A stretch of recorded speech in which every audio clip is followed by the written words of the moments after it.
So, Unearthed Arcana for this month, character origins, preview of all the new stuff, 1 D&D, future core rulebooks, the direction of D&D, new philosophies. What is the summary of everything? Well, if you want to hear my opinions of it, go to the VOD video. Humans, there's a lot of change of wording and sort of stuff, so it'll make sense later. I'm just going to read through basically as is. Humans, races in general, you basically only get a couple feats or a couple features. And you can also generally dictate, like, choose whether you're small or medium, dictates your creature type, speed, lifespan. Typical stuff, what we've seen in Tasha's. Humans, get a skill proficiency, one of your choice. Versatile, you get a feat. That's very similar. There is slightly different wording, but it's similar to the Variant Human. You also gain, at the end of every long rest, you get inspiration.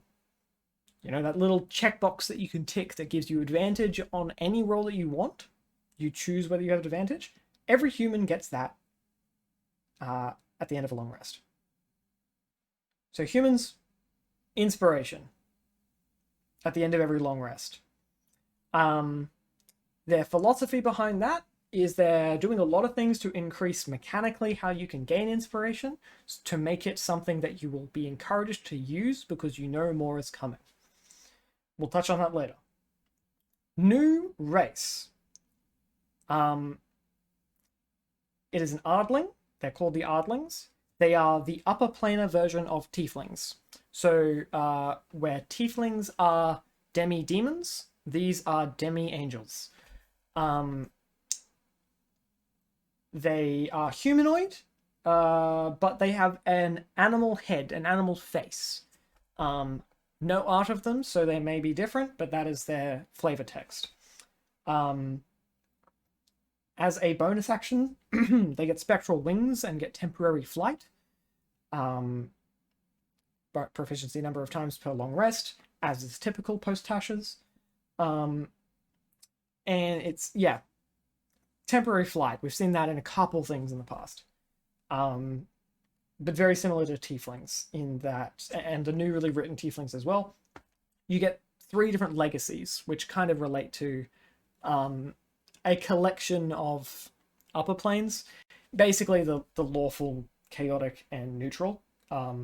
Lawful good planes, neutral good planes, and chaotic good planes. For the Ardlings, for Tieflings, it is the chaotic evil, neutral evil, and lawful evil. And you get different spells, divine spells, which again we'll come back to later. And you get resistance to radiant damage as like a blanket, which is very interesting. Dragonborn, pretty much as far as I can tell, same as what we saw in Fizban's. You still get the damage resistance. You still have Draconic Ancestry. Breath weapon is determined by your ancestry, what type of damage it is. They're all cones. Scales better. It's a proficiency number of times per long rest. That sort of thing, as we saw in Fizban's with the Gem Dragon. Interesting note, races don't give languages anymore, but the Dragonborn does. The Dragonborn does give you Draconic, and that's the only race in this document that gives you a language. Dwarves. So interesting, because they're removing a lot of that cultural element from a race's features. That took away a lot of the draw of a dwarf. You no longer have martial weapon proficiencies and that sort of thing. Dwarven resilience. You're still resistant to poison damage, and you have advantage on poison conditions. Your dwarven toughness. You're still much tougher. Forge wise. You get proficiency with tools, which is given to you by your divine creators, like the gods that created the dwarves as a race. I think that touches a little bit too close to like a cultural thing, because it's kind of giving you the ability to use a device which would have been made by a culture, but you know, gives you tools. That's fine. Stone cunning. As a bonus action, you get tremor sense for 10 minutes. For 10 minutes. So it's kind of the first time I think any player has gotten tremor sense from a class, as far as I can remember. 60-foot range, very similar to a dark vision, but it's a temporary tremor sense. And I believe it's only through stone, which is, you know, flavoring them more like, yeah, resilient stone underground folk, I guess is the way to describe them. Elves. Pretty as you would expect. Dark vision. You choose a lineage, which would be your at least described here, Drow, High Elf, Wood Elf. That gives you certain spells, and a different feature. Drows, more dark vision. High Elves can change what cantrip they get at a long rest, and Wood Elves have a higher movement speed. Fey Ancestry, advantage on charms, proficiency in perception, which is interesting, and as always, trance. Gnomes. Gnomes aren't that crazily different either. But again, following that sort of trend of kind of picking a sub race, like a lineage. I don't think they're called lineages, not sub races. Dark vision, gnome cunning. Interestingly, advantage on intelligence, wisdom, and charisma saving throws. I didn't go back and compare to the other gnomes, but I'm pretty sure it used to be just advantage against magical effects. So flattening that to any intelligence, wisdom, and charisma saving throws. I think that's interesting. Gnome lineage, you choose forest or rock at the moment, and they seem to do what they used to do. Forest gnomes, casting spells, rock gnomes, creating gadgets. But it's through the lens of you cast Prestidigitation for 10 minutes. And that's how you make your stuff. Interesting. Halflings. They actually bring up an interesting point. You still have Brave, advantage against Frightened, Halfling Nimbleness, move through spaces of any size, large, size. People that are bigger than you move through them. You also have Naturally Stealthy, which gives you proficiency in the stealth skill. Interesting. Luck. You still have Halfling Luck. When you roll a 1 on the d20 of a d20 test, you can re-roll the die and must use the new roll. D20 test is a new wording to describe. It's a blanket term for attack rolls, ability checks, and saving throws. Because those are the 3 core things that you do in D&D, they have got one single word to refer to it: a D&D test. Orcs, no longer half orcs, just orcs. Really exciting, actually. The strength, they still keep their crazy strength as a martial race. So, still have relentless endurance.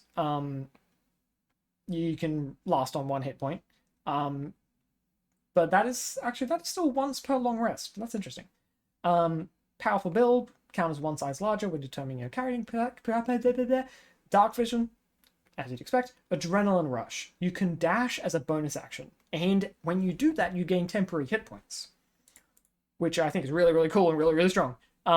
Great for a fighter, barbarian, that sort of stuff. What you would expect, but no longer flavored through savagery. They're just really cool. I really want to play an orc. They seem really fun. Tieflings, here where they're at. What you'd expect, dark vision. They still get thaumaturgy, but they get an additional cantrip from their legacy. Different damage resistances. Through their legacy, you've still got Infernal, which has Hellish Rebuke and Darkness, and fire damage resistance, as you would expect, but they gain the addition of the Firebolt cantrip, which I think is very interesting. Lots of things where people just like races are being given more tools, and so I don't want to hear anyone complaining about power creep. It's just fun. Backgrounds. This is where ability score increases have moved. The core of it is you build your own background. You choose where your ability scores go, similar to Tasha's. You can put 2 in one, and then 1 in another, or 1 in 3, or I don't think you can do 3 in 1, but Tasha's rules. You can choose 2 skills and gain proficiency in them, choose 1 tool, get proficiency in it, and then choose a language. That's your backgrounds. That's the big things. Then they have sample backgrounds, which are like examples of what you could do, and they provide a little bit of extra story on top. But the point of it is to make you think about your backstory, and then be gifted extra tools to help supplement that. The way they enhance that is they give you a feat to also do that. There is a new way that feats work. They have level prerequisites, and in this document, they have the first level feats listed. And then equipment is also changed quite dramatically. But I don't use equipment, so I didn't look at it. Feats. Now, I'll just look at Acolyte here because there are other sample backgrounds, but this one shows the interesting things. So obviously it gives you examples of things that you can choose, a language that you can choose, and that's familiar to what we've seen in the past with backgrounds. But feat, obviously, holy shit, that with a background is insane. Every single character gets a feat at level 1. Magic Initiate Divine. We'll get back into the feats themselves in a minute. Another thing that they have changed is they are clickbait. They're removing spell lists. So there's no Magic Initiate used to be you choose the Bard spell list or the Wizard spell list or the Cleric spell list. It is now only 3 spell lists. There is the Arcane spell list, the Divine spell list, and the Primal spell list. There is some overlap between them. Thunderwave is Primal and Arcane. But Arcane is the way that Jeremy Crawford described it was Arcane is the general magic of the multiverse, the underlying arcane nature, the underlying weave.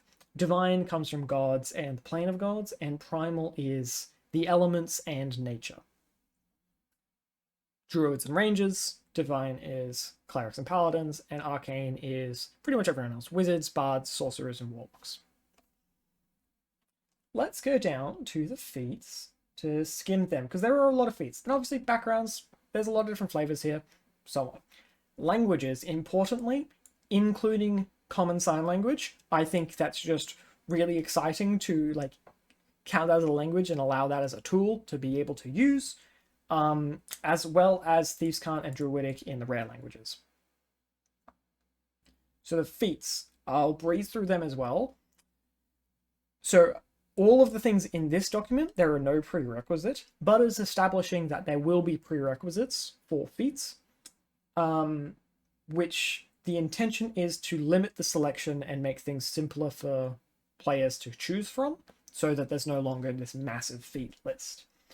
Repeatable, niche, there's only like 1 or 2 in this document that are repeatable, but again, some things, it's a nice thing to have. Alert, no longer a +5 to your initiative bonus, it's your proficiency. And a really interesting ability, when you roll initiative, you can choose to swap your initiative with another player. You'd swap turns at the beginning of combat. Very interesting, very, very fun. I'm excited to see how that works. Crafter, you did some stuff. You get so what it seems like if they split what skilled could have been, where you pick 3 proficiencies. They've split it into, you get tool proficiencies for the crafter, there's a different one for skill proficiencies, and then there's a different one for musical instrument proficiencies. This is a tool proficiencies one, and it gives you a 20% discount of gold and time on non-magical items. So when trying to buy it, it costs 20% less. When crafting it, it takes 20% less time, which I think is, it's interesting. It's weird. Healer. Kind of it making what the healer was a bit better, but it still relies on a healer's kit. So when you use a healer's kit, the creature that you're using it on can expend one of their hit die, which is very good. Always love to see more hit die usage. And you can re-roll ones on that healing die when you use this battle medic. Or with a spell. So when you heal with a spell or with this battle medic, you can heal more. Lucky. I'm not a fan of this. You know how lucky it used to be? 3 luck points. You can choose when to expend it, get advantage, or force someone to re-roll. They've now related it, rather than to 3 luck points, it's proficiency number of luck points. So lower level, it's only 2. Goes up to 3, Then it begins to exceed 3, and higher levels you have 6 luck points. I've never really used luck points at my table. None of my players have wished for that. But from the stories that I have heard, I'm sure this is going to be a hot contention in the community. Magic Initiate, as we spoke about, same as before, you have two cantrips and 1 spell. Same as Tasha's, can cast once per day without a spell slot, and then can cast more with a spell slot. Choose which ability score. But again, it's of the Divine, Primal, or Arcane spell lists. Musician, this is that gain 3 musical instrument proficiencies. You also get Inspiring Song. At a short or long rest, you basically can choose a proficiency number of allies and give them inspiration. So this calls in the other thing about inspiration, is if you get inspiration, but you already have inspiration, you can choose someone else and give them inspiration. Very interesting. This really hits that human thing of like always getting inspiration. I think same as old though, if you have inspiration when you start a long rest, it goes away. So it incentivizes you to use it throughout the day, but you're basically giving your entire party inspiration with the musician. Savage Attacker, I think pretty much the same as it used to be. You can roll the weapon's damage dice twice. And so a change of wording. It's kind of changed to giving advantage to damage, you rather than re-rolling 1 die or something. It's you just roll twice and you could use either result. And only on weapon dice. Skilled, you choose 3 skills and get proficiency in them. Tavern Brawler, another interesting one. A bunch of changed wordings about unarmed strikes. You get to shove as a part of an unarmed strike. You can re-roll 1s on damage from unarmed strikes. But they changed it from proficiency in improvised weapons. They have rephrased that to furniture as weapons. You can wield furniture as if it is a great club or a club. They quite specifically say that. I'm sure for some tables that would mean a nerf. I would just interpret that as still improvised weapons. Tough, same as before. I think it's exactly the same as before. It's just really good. Rules glossary. Just some of the explanations. Arcane spells, artisan stills, blah, blah, blah. Here is the explanation of the D20 test. There is wording in here about rolling a 1 regardless of what it is. So technically, rules as written previously, it was only like an automatic failure on an attack roll or something like that. Now, so on any D20 test, which again, attack rolls, ability checks, and saving throws, if it's a 1, automatically fails. If it's a 20, automatically succeeds. Probably a lot of people may have been playing it like that way, but now it is rules as written, according to this document. And rolling a 20 on any D20 test gives you inspiration. I think this is, at least in this document, this is taking the place of the flagship 20 calling card. You get inspiration when you roll a D20. Because critical hits sounds like technically they are only for weapon attacks. So it is the way to split spellcasters from martial classes. Martial classes, they are the only ones who can get critical hits, which means they're the only ones who can double their dice. As written, you roll the weapon dice twice, and then add your strength on top, or your dex. Personal opinion, don't love it. I run critical hits very differently, but that's okay. If this works for people, then great. An interesting thing to test. Again, Unearthed Arcana. Divine spells, gaming sets. Grappled touches on something we'll go to very briefly. Slightly changed the wording. It sounds like it's no longer a grapple check to get out of it. It's a strength saving throw. I'm unsure if that was how it used to be, but it's how it is now in this document. If you're dragging someone, the grappler suffers the slowed condition. Up here, slowed is a new condition. We'll jump back up in a moment to look at some of the other things. Where's slowed? Here. Again, weird wording. You must spend 1 extra foot of movement for every foot you move using your speed. Technically, like effectively, your speed is halved. That's what that means. But an interesting wording of it. Attack rolls against you have advantage, and you have disadvantage on dexterity saving throws. Focused at the slowed spell, but interesting to throw that on the grappled condition as well, and making it its own condition. Inspiration, very good, as we said earlier. You can gain inspiration from a bunch of new ways. You can, again, still only have 1 at a time, and at the start of the long rest, you lose that inspiration. If you get inspiration while you already have inspiration, you can instead deflect that inspiration off to someone else.